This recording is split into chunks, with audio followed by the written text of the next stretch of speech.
expected to fulfill a lot of responsibilities when it comes to taking care of our family.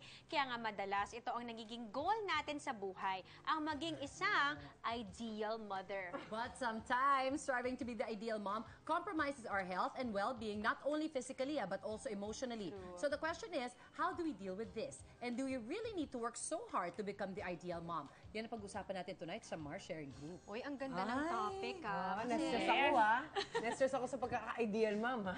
Ayo ba, have you ever had that feeling na in some ways kailangan ma-achieve niyo yung pagiging ideal mom? Syempre, lahat naman tayo gusto natin maging ideal mom, di ba? Okay. Pero that's true. There was a time nga na sa sobrang focus ko na yung tinutukan ko lang talaga yung anak ko, ay parang napabayaan ko yung sarili ko. Parang, alam mo yun, parang naisip ko na parang, sige, alagaan ko na lang yung family ko and then wala na, hindi na ako nakapagpakulay ng buhok. Wow. Di ba? Kaya ngayon, todo kulay na. Oo, tapos parang napabayaan ko yung sarili ko, kahit kuko, wala na, ganyan. True. So, nung nakita ko si Wilma, Totoo ba? uy, hindi, true story to True story, te. Pero- Diba taklesa nga?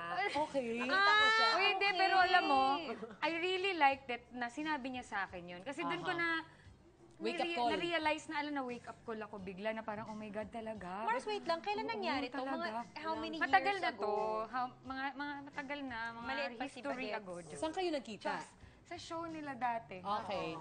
Nagkita kami doon, tapos talaga ako, Shiri, ano nangyari sa'yo? Sabi niya- Losyang kami, pinagdadaanan ka ba? Talaga itsura niya, ha? Ay, hindi mo ba alam? Sabi ko, Losyang "Totoo." ba ako? Losyang ba ako? Oo, losyang ka, te. Why? Eh wala, yun nga, kasi nga ideal mom nga, masyadong Correct. tinutukan ko. Yes. So yun Kinalimutan pala, ng sarili. yes. So kailangan pala, pagka may anak ka na and you have a family, kailangan alagaan mo pa rin yung sarili mo. Make sure to have your own pampering day, ganyan, Yes. para naman sarili mo, maganda ka pa rin, di ba? At saka kasi ang Yes. hirap ng tanong, yung ideal ma'am, napaano ako doon, na-stop up ako ng Ano very, nga ba ang very. ideal mom, di ba? Parang na-pressure ako doon. Gusto ko tanongin, ideal ma'am kaya ako? No, kasi ano lang yun, like ako, I have 3 kids. Iba-iba yung personality nila. Alam naman ng lahat na iba-iba yung tatay nila. So, parang paano ako magiging ideal sa tatlong iba-iba, right? So ako parang, kung ano lang yung best na magagawa ko, meron akong time, halika gusto nyo ng kalokohan moment, let's do that, kasama ako dyan. So ganun lang ako. Basta lang ang mahalaga sa akin is, una, dapat marunong sila mag-pray. That's one, very important. Pangalawa, dapat marunong sila mag-listen sa akin or else talaga yung matakate. Kasi gusto mo rin lang naman na lumaking mabuting tao. Oo, Yun para lang. sa kanilang kapakanan din naman. Yes, hindi ko na kailangan cum laude, pero sana naman nasa top 10. Uy, mataas pa rin ang Mabigat din na, ano expectations. yun? Ay, kasi May yung iba ganun dyan, ako. basta pumapasa. Ay, hindi ako gano'n. I don't accept grades line of 8. Hindi ako ma-accept. 90 Yeah, pataas. 90 pataas. dapat yes. mas Ganun yung mataas. pressure ko sa kanila. Kasi at the end of the day, pag matanda na ako, o paano na sila, at least mayroon silang utak, they can think. Ideal ma'am yata ako doon. Ideal Pasok mom ka ka doon, girl. Ikaw, Mars, ideal mom. Ako para sa akin is to be able to raise my son in a way na alam kong maayos na tao siya. Yes. Tapos yung mabalansin mo siguro siya nang hindi siya galit sa'yo. Kasi ang disiplina Right. comes with a lot of, di ba, parang minsan masakit sa loob, minsan kailangan mong tiisin. So to be able to do that and still build a relationship with your child. Parang Yes. para sa akin, yun siguro yung pinaka-ideal. Tapos yung may panahon ka sa kanya, kagaya nung sa'yo, Mars, you can provide. Di ba, yung maibigay mo yung pangangailangan, not necessarily yung hilig at yung luho.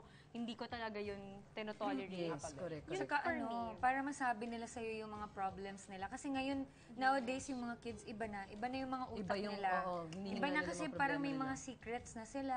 Correct. Tapos parang the more na nagagalit ka sa kanila, yun ang napansin ko, the more na nagnanag ka sa kanila or nagagalit ka, Lalo the more silang na lumalayo. Oo, lalo silang lumalayo. I won't tell you anymore because you're gonna get mad. Oo nga. So parang iba na yung atake sa mga bata ngayon kasi siguro dahil na rin sa technology. Totoo din. So parang mas maganda kung sabayan mo na lang din sila, 'di ba? What are you doing? What are you playing? Pero Oo. 'di ba, parang Fishing, in-observe mo. fishing. Yes, Oo, correct. din. Saka pag may sinabi na, huwag kang magre-react. Yung minsan Ang hirap kasi may nun. ganun, Mars, Yes, di ba? yes. Yung minsan, Totoo. mommy, Sa I did sitwasyon mo, something parang ang hirap. bad. Si Paolo has guided me in so many ways or situations. So sinasabi sa akin, kasi alam niyan, sobrang reactive niya ako sa mga bata. Siya, alam mo, dead ma lang yun, di ba? Poker face. Oo, kaya sabi niya, huwag ka agad-agad nagre-react kasi pag nakita nila na, kunwari, medyo natunugan mo na baka medyo, kunwari, nabubuli or ganyan, huwag ka agad mag-react na parang, sige, susugurin mo. Relax ka lang. Alamin mo yung sitwasyon. Kung gusto mo, kausapin yung teacher. Parang kalma ka lang kasi darating yung time na alam na nila na ganyan ka magre-react. Hindi na sila magsasabi. magsasabi. Yes, that's true. So I think to become an ideal mom also is to take the experiences also and the guidance of the people around you. Kasi it takes a village to raise a child. It's not just you. It's not just a few. Kaya Gusto ko sobrang yun. ako Again, sa mga- again. It takes a village to raise a child. Saan yung village? Kaya ano, Madala yung mga anak ko. tulungan nila ako. Tulungan nila tayo. Totoo yun. Kumbaga, lalo ni mga single moms, kaya talagang sobrang taas kamay ako sa kanila.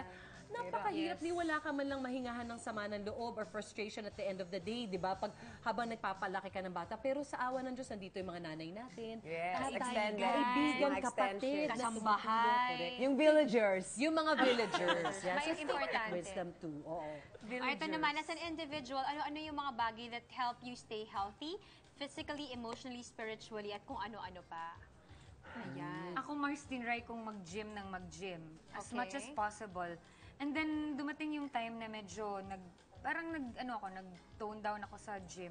So now, I'm doing yoga. As in yoga, almost mga 3 times a week. Okay, ganun. It okay. helps kasi parang Nag-tone down ka niyan, ha? nag-tone down. Ganyan, Okay. tone down ako Sorry, sa pag-gym kasi medyo naging ako. Maskulado, Oo, malaki. nag-buff ako. So parang sabi ko siguro, at saka mas maganda rin yung pag nag-yoga ka kasi pagdating mo sa bahay, parang chill na chill ka, alam mo yun. Kalma. Parang kalmado ka. Dati kasi pag tinatawag ka, di ba, Mama, what? Ganon. Kasi correct. Kasi parang kaka-beast mode mo lang, di ba? Medyo Tapos, nga. Mama, what? Ganon. Ngayon, pag tinatawag ka, Mama, yes? Ganon na lang. Kasi, Makapag-yoga nga. nahanap mo Tama, lang diba? yung zen, yung ganyan. Ikaw, Mars Wilma. Ako talaga iba ako eh. Hindi. Hindi, Ano ako lang ba? kasi I think pag loka-loka talaga yung personality mo, when it comes to your children, iba talaga yung atake mo. Oo. Ako pinapakita ko sa kanila at lagi kong sinasabi sa mga anak ko, until na ako ang nandito sa inyo to guide you, all you have to do is just listen to me. Kasi at the end of the day, wala naman ako masamang intention para sa inyo. Gusto ko lang what is best for you. So ngayon, hayaan nyo ako na kahit man lang once a week, mahalin ko lang ang sarili ko. Don't forget! Don't forget! Don't forget! The most important part of being a woman. Yes. So invest in yourselves, ideal moms. Yes! Ganda naman yan.